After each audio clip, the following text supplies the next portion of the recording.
Alors, bonjour et bienvenue dans cette nouvelle vidéo. D'abord, je voudrais dire un gros merci pour vos commentaires, pour vos partages. Ça me fait chaud au cœur et ça me donne envie de continuer à vous faire d'autres vidéos comme celle-là. Alors aujourd'hui, pourquoi les valeurs sont-elles un incontournable? Pourquoi tous les coachs de vie, une des premières choses qu'ils vont vous faire faire, c'est l'hiérarchie des valeurs, en tout cas de mettre à jour votre système de valeurs. Connaître ces valeurs-là, ça fait partie des choses importantes de notre vie parce que les valeurs nous permettent de ressentir le bonheur, de tisser des belles relations et bien sûr d'éprouver le bien-être. Les valeurs nous permettent de prendre des bonnes décisions, de faire les bons choix, d'éviter les conflits parce que 80% des conflits éprouvent nos valeurs. Donc, ça nous permet, comme on évite les conflits, ça nous permet d'améliorer nos relations et de mieux communiquer avec les autres.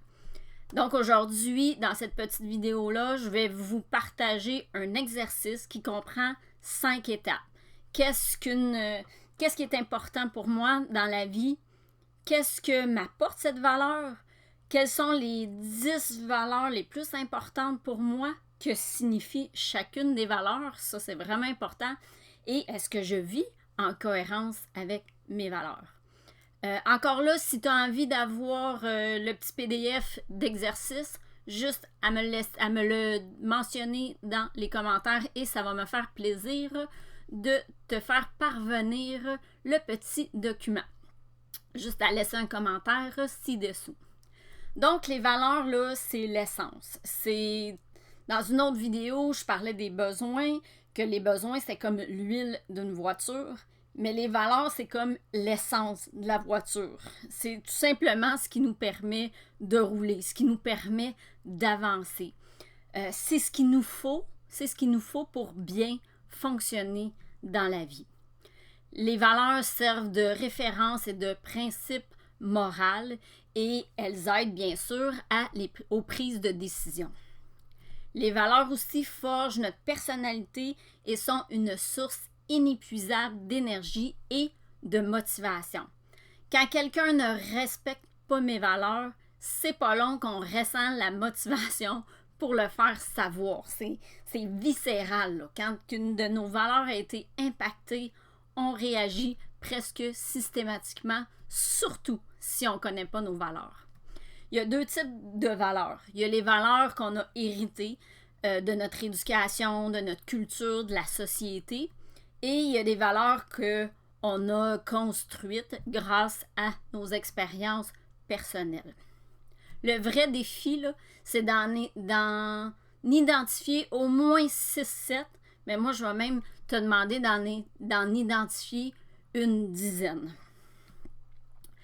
Et il faut quand même sortir dans la logique du « ou ». Tu sais, on va faire l'hiérarchie des valeurs et c'est pas moi, le respect, c'est important pour moi, puis la liberté, c'est important pour moi. C'est pas ou le respect ou la liberté, mais il faut rentrer dans la logique du « et ». Moi, dans la vie, ce que je veux, c'est le respect et la liberté. Donc, on peut vivre selon une dizaine de valeurs. C'est vraiment possible. Donc, comment on fait pour identifier nos valeurs? Première étape, on se pose ces questions-là. Et là, je vais vraiment te demander de te poser les questions et non de dire « Ah, moi, le respect, c'est important, la liberté, c'est important, l'intégrité, c'est important. » Peut-être que c'est ça qui va sortir à la fin, mais laisse-toi surprendre en répondant à ces questions-là. Donc, qu'est-ce qui me motive et qu'est-ce qui me met en énergie dans la vie? Et là, encore là, pose-toi pas la question si c'est une valeur ou pas. À l'autre étape, on va pouvoir déterminer ça. Fait que juste te poser la question, qu'est-ce qui me motive? Qu'est-ce qui me met en énergie dans la vie? Qu'est-ce qui est important pour moi? Qu'est-ce qui me touche? Et qu'est-ce qui me fait sentir vivant? Qu'est-ce qui me fait vibrer? On peut aussi réfléchir en termes de contre-valeurs. Donc, qu'est-ce qui est inacceptable pour moi dans la vie? Qu'est-ce que j'ai du mal à accepter, à digérer? Qu'est-ce que je ne peux pas supporter? Alors, en trouvant, bien sûr, l'opposé de cette contre-valeur-là, on va trouver la valeur. La deuxième étape, on reprend chacun des mots qu'on a sortis, puis là, on peut en avoir sorti 40 si on veut. Et là, on prend chacun des mots, puis on se pose la question, qu'est-ce que ça m'apporte? Je vais dire, mettons, l'argent, c'est important pour moi. Mais qu'est-ce que ça m'apporte, l'argent? Ça m'apporte la liberté. Donc, la liberté devient une valeur. Alors, on prend chacun des mots qu'on a ressortis et on se pose la question, qu'est-ce que ça m'apporte? Qu'est-ce que ça m'apporte? Jusqu'à ce que, tu sais, la liberté, qu'est-ce que ça m'apporte, la liberté? Ben, c'est un sentiment de liberté. C'est une sensation. Fait que là, on vient de toucher à une valeur, à quelque chose qui est vraiment important pour moi.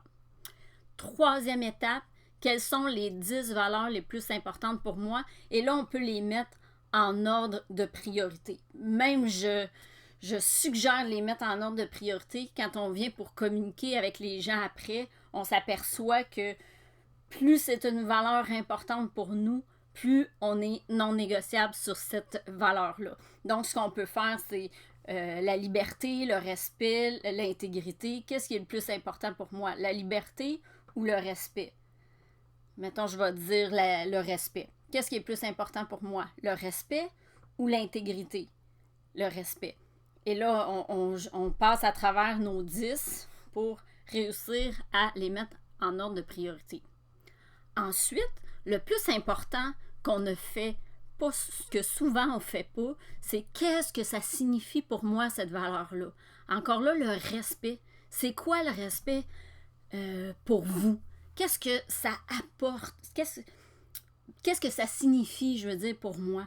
Tu sais, le respect pour moi, c'est le respect de mes opinions, que quelqu'un est capable d'entendre ce que je dis sans me juger. Il y en a que pour le respect pour eux, c'est d'être à l'heure, d'être ponctuel, d'être poli. Il y a quelqu'un une fois qui me dit de quel droit est-ce que tu me tutoies, tu sais? Ben pour moi, le tutoiement, ce n'est pas un manque de respect. Au contraire, c'est pour me sentir proche des gens, pour me sentir connectée. C'est pas pour être impoli. Mais si l'autre personne, pour l'autre personne, ben le vouvoiement, c'est du respect, ben si elle me le mentionne, ben je pourrais respecter cette personne-là. Alors, cinquième étape, est-ce que je vis en cohérence avec mes valeurs? Alors, on regarde chacune des valeurs, on se pose la question, est-ce que je vis en cohérence avec les valeurs? Si la réponse est oui, ben tant mieux. Exemple, vite comme ça, un exemple. La liberté, c'est important pour moi. Fait que là, ben, j'ai besoin d'argent pour me sentir libre. Puis là, je travaille 70 heures par semaine, mais en même temps, la famille, c'est une valeur importante pour moi. Puis là, ben, en travaillant 70 heures par semaine, ben, il y a une des valeurs qui est comme heurtée parce que je suis pas présente pour ma famille et tout ça. Donc, comment je peux faire pour... Qu'est-ce que je vais mettre en place pour que mes deux valeurs soient répondues?